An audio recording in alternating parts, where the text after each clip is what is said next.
जय हिंद साथियों। देश में कोई भी छोटा बड़ा केस जब होता है तो सबसे पहले सीबीआई जांच की मांग करी जाती है और अगर उसमें विपक्ष आता है तो वो तो सबसे पहले यही मांग करता है कि सीबीआई जांच होनी चाहिए। लेकिन हाथरस का केस एक ऐसा केस है जिसमें पीड़ित परिवार को मतलब पीड़िता के परिवार को नार्को टेस्ट से आपत्ति है, एसआईटी की टीम से आपत्ति थी, सीबीआई जांच नहीं कराना चाहता। ये पहला केस देश में ऐसा है जिसमें पीड़िता का परिवार ये नहीं चाहता। दूसरा, पीड़िता बयान देती है, वो बहन बयान देती है कि संदीप ने मारा। संदीप कौन? मुख्य आरोपी। संदीप कौन? पीड़िता का भाई। दोनों का नाम संदीप। तो इस बात पर भी तो गौर करनी चाहिए, आखिर कौन से संदीप की बात हो रही है। हम लोग आप लोगों के सामने आते हैं सिर्फ इसलिए आ रहे हैं कि हम चाहते हैं हमारी बहन को न्याय मिलना चाहिए,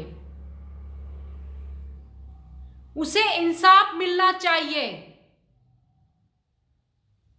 और सोचने वाली बात है, जिस ठाकुर समाज पर प्रश्न चिन्ह लग रहा हो, क्या वो ठाकुर समाज नहीं चाह रहा होगा कि निष्पक्ष जांच हो?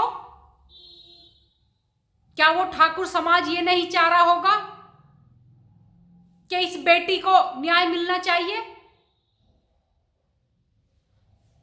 जिस वाल्मीकि समाज की बेटी के साथ ये घटना हुई है, क्या वो नहीं चाह रहा कि इस बेटी को न्याय मिले?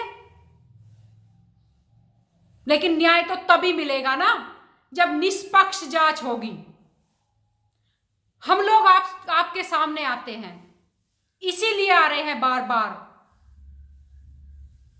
जबकि कोई इस पर सब जान सब रहा है, जनता जानती है, पहचानती है बात को, लेकिन बोलना कोई नहीं चाहता।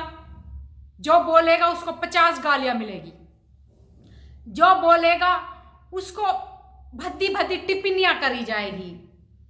हो सकता है मैं आपके सामने बोल रही हूं, आप बहुत सारे लोग मुझको भी बुरा कहे, लेकिन मुझे परवाह नहीं है इस बात की, क्योंकि मैं किसी एक समाज से बंधी हुई नहीं हूं। मैं किसी एक समाज का कार्य नहीं करती, मैं इस देश का कार्य करती हूं। मैं इस देश के लिए जीना चाहती हूं। और जब मुझे लग रहा है कि इस देश में जातीय संघर्ष की स्थिति बनने जा रही है, तो मुझे आगे आना होगा। और मेरे जैसे जितने लोग हैं देशभक्त, उनको भी आगे आना होगा। इसलिए मैं आपके सामने आई हूं। मैं भी चाहती हूं कि उस बहन को न्याय मिले, इंसाफ मिले।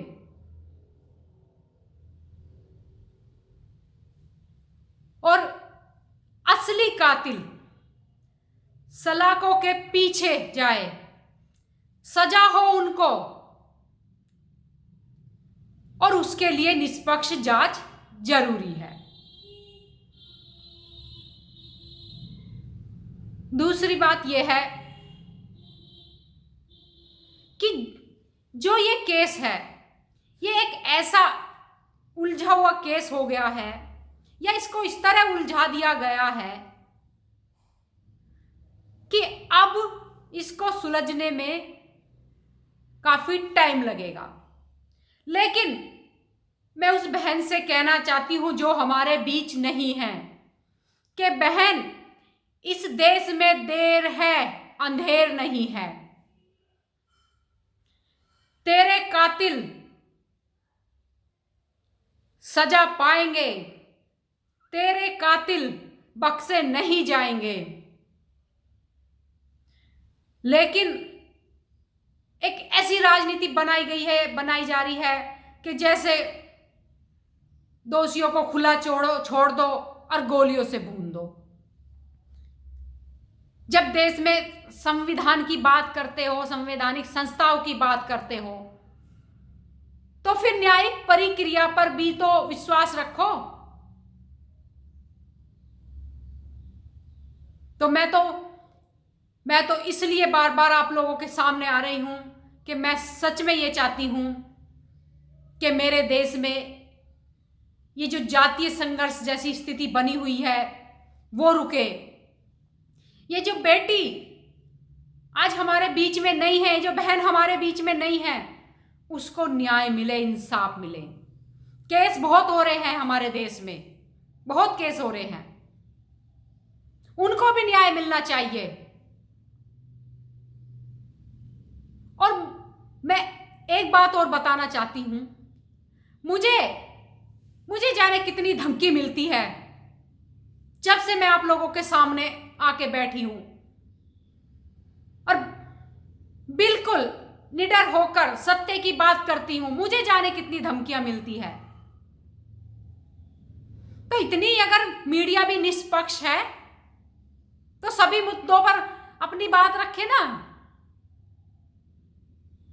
लेकिन इस देश में मीडिया भी बेलगाम है। जो निष्पक्ष काम करना चाहती है मीडिया, उसका तो कहीं अता पता ही नहीं, क्योंकि उसको क्यों देखेगा कोई? सही बात को कोई सुनना ही नहीं चाहता इस देश में। झूठ हजार कोस दौड़ता है और सच धीरे धीरे चलता है। तो ऐसे ही जो सच मीडिया दिखाना चाहती है उसको कोई देखना नहीं चाहता। और मैं तो ये बोलती हूं, अगर मीडिया को चौथा स्तंभ कहा जाता है तो मीडिया की गाइडलाइन भी तय होनी चाहिए सुप्रीम कोर्ट के माध्यम से। संसद में कानून पास होना चाहिए, इनकी गाइडलाइन तय होनी चाहिए। क्यों ये कानूनी प्रक्रिया में बाधा बन रहे हैं? वो बेटी जो पीड़िता थी, आज वो हमारे बीच में नहीं है, तो हमें उसकी बात करनी चाहिए। हमें उसको इंसाफ दिलाने की बात करनी चाहिए। वो कैसे मिलेगा ये सोचना चाहिए, इस पर काम करना चाहिए। लेकिन मीडिया तो अपनी नई नई कहानी बताती है। तो मैं तो आपके सामने इसलिए आती हूं कि मैं ये चाहती हूं कि उस बहन को जल्दी न्याय मिले, इंसाफ मिले।